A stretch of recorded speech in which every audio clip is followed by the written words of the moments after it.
Sir, those are just costume jewelry, right? You can't really expect a discount for these toy medals. The young cashier sneered, gesturing dismissively at the small row of medals pinned inside Master Sergeant James Hartwell's worn jacket. James, 68, leaned heavily on his carbon fiber cane, feeling a familiar flush of anger mixed with weariness. These are not toys, son. They represent 28 years of service, he said firmly. The cashier just rolled his eyes. Sure they do. Full price of the coffee. Master Sergeant James Hartwell, USMC retired, moved with the deliberate care that came from decades of hard service and the lingering pain of old wounds. A helicopter crash during a combat mission in Iraq had left it with a permanent limp and chronic back pain, necessitating the sturdy cane he now relied on daily. His weathered face was a testament to a life spent under the harsh sun of foreign deployments, deeply lined with alert eyes that had witnessed both humanity's darkest moments and brightest acts of courage. He lived modestly on his military pension and disability benefits in a small apartment near the Veterans Center. His days followed a comfortable routine: physical therapy sessions, volunteering at the local VA hospital, reading military history books, and occasional outings for a good cup of coffee at a local cafe. Or, as today, the upscale Harborview Artisan Market that had recently opened downtown. Harborview was all gleaming surfaces, organic produce, and artisanal everything.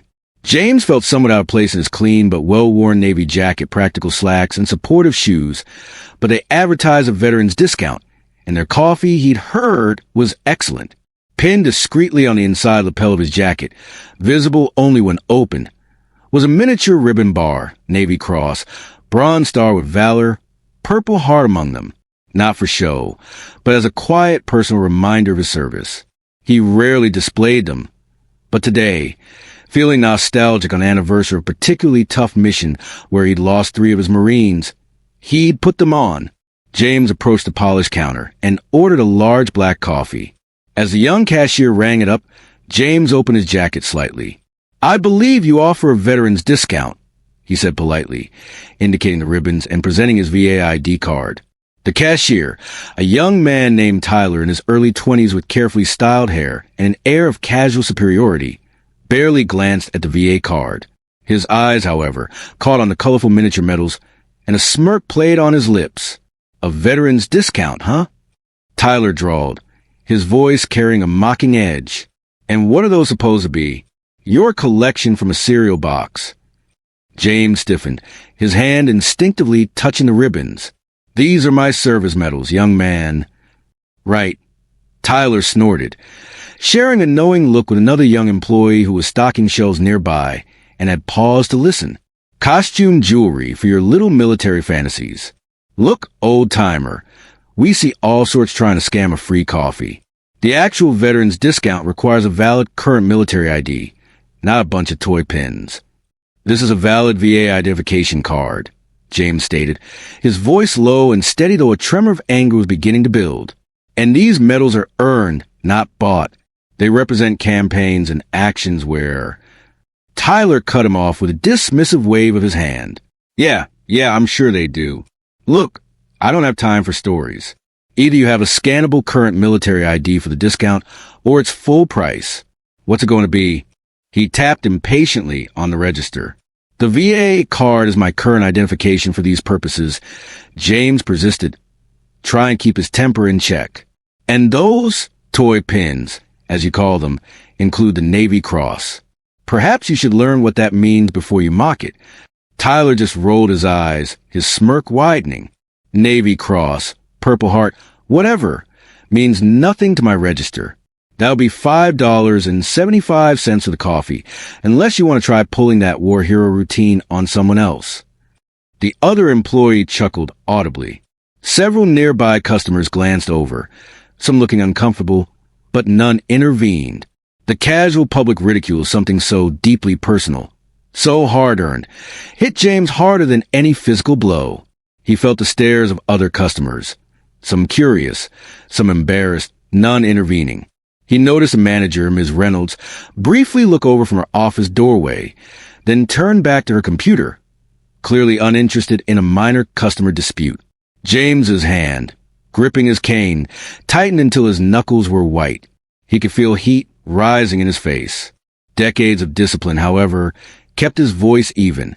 There is no need for disrespect. Son, I will pay for the coffee. He carefully counted out the exact change from his worn leather wallet, his movement stiff. He didn't want their discounted coffee anymore. Not after this. He just wanted to leave this place, this atmosphere of casual contempt. Tyler took the money with a triumphant little flourish, printed a receipt, and slapped it on the counter. "Have a nice day, Master Sergeant," he said, the title dripping with sarcasm. James took his coffee and the receipt without a word. He walked slowly, leaning heavily on his cane, out of the main store area to a small patio area near the entrance. He sat down heavily on a cold metal bench, the overpriced coffee growing cold in his trembling hand. He didn't drink it. The taste would be bitter, tainted by the encounter. He felt a profound weariness, a deep ache that had nothing to do with his old injuries. It was the ache of being dismissed, of having his life's service and sacrifices reduced to costume jewelry by an ignorant, arrogant youth. He reached inside his jacket, his fingers tracing the familiar shapes of the miniature medals. Each one represented comrades lost, battles fought, survival against the odds. Costume jewelry? He closed his eyes for a moment, taking a slow, ragged breath. He wasn't one to cause trouble, but this felt different. This wasn't just about him. It was about the uniform, the service, the meaning of those ribbons. Ms. Reynolds, who had witnessed part of the interaction from her office, now watched through the window as the old Marine sat alone on the patio. She considered going out to speak with him, then shrugged and returned to her inventory spreadsheets. Customer service issues were Tyler's responsibility, not hers. James pulled out his reliable old cell phone. He scrolled through the contacts until he found a number he hadn't used in years, a direct line he'd been given by his last fleet commander, Admiral Michael Harrington, a man renowned for his fierce loyalty to his Marines and sailors, active or retired. "Use this only if you really need it, Master Sergeant," Harrington had said. "For anything, anytime." James had never needed it, until now. He hesitated for only a second, then pressed dial. The phone rang twice. Then a familiar gravelly voice answered, sharp and alert despite the years. "Harrington. Admiral Harrington. Sir, it's James Hartwell, Master Sergeant Hartwell from your old command, 2nd Marine Division." A brief pause, then warmth infused the Admiral's voice.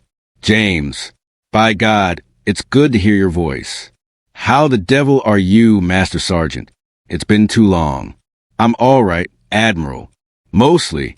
James then concisely recounted the incident at Harborview Artisan Market, the attempt to use his VA ID for the advertised discount, the cashier's mockery of his medals, the manager's indifference. He wasn't complaining, just reporting a particularly egregious instance of disrespect he felt warranted attention, especially given the store's public claims of supporting veterans. Harborview Artisan Market on Waterfront Drive, you say? Admiral Harrington's voice had lost its warmth, replaced by a tone James remembered well from tense tactical briefings, cold, analytical, and utterly focused. "And this cashier dismissed your service medals as costume jewelry?" "Yes, sir, among other things." "And the manager did nothing." "I see," Admiral Harrington said, the two words carrying a wealth of unspoken meaning. "James, are you still at the location?" "Yes, Admiral. On a bench just outside the main entrance."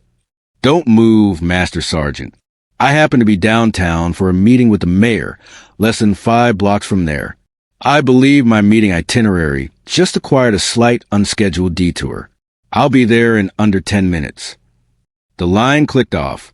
James sat there, a little stunned by the Admiral's swift, decisive response. He hadn't expected Harrington to come personally. He'd thought perhaps a phone call to the store's corporate office or a strongly worded letter. But then, Michael Harrington had never been one for half measures, especially when his sailors and Marines were involved.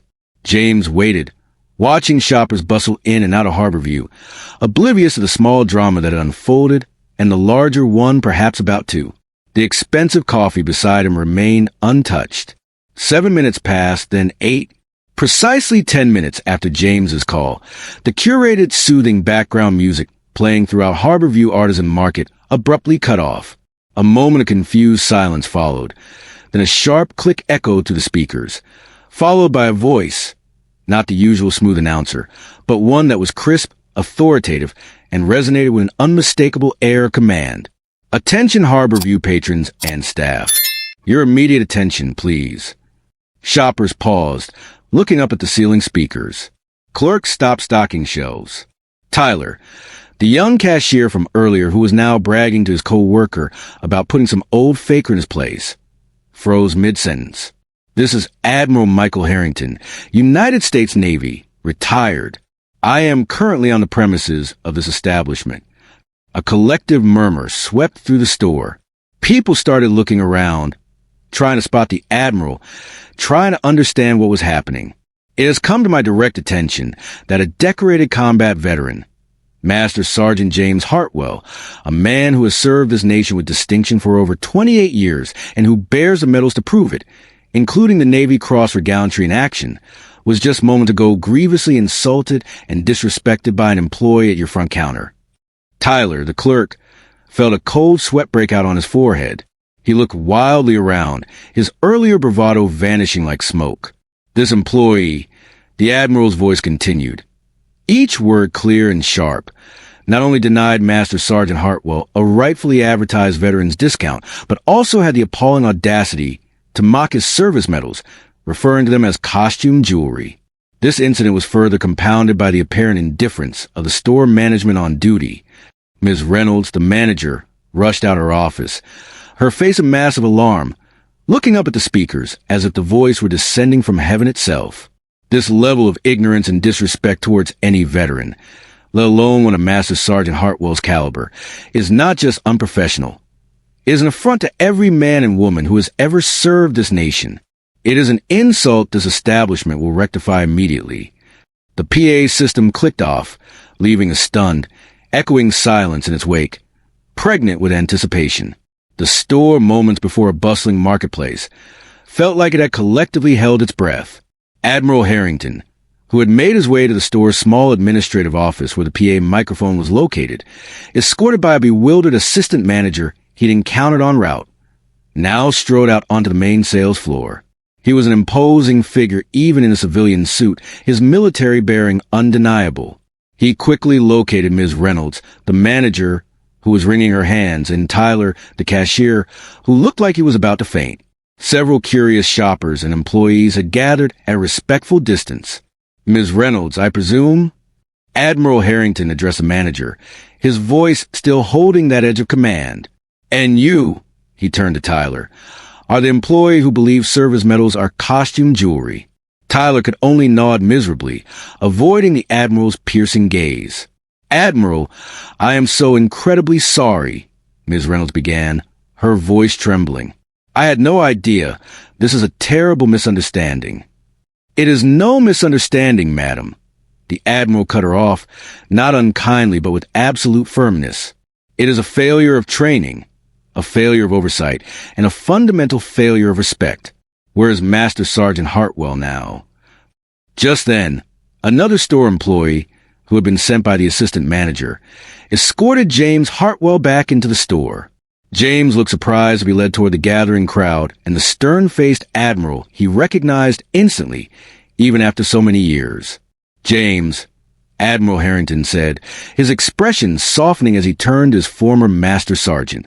Good to see you on your feet, though I am appalled by the circumstances. He gestured for James to stand beside him, then addressed the manager and clerk again. Firstly, you will both offer Master Sergeant Hartwell a direct, unequivocal, and sincere apology for your deplorable conduct and lack of judgment. Ms. Reynolds and Tyler stumbled over themselves to apologize, their words clumsy with fear and regret.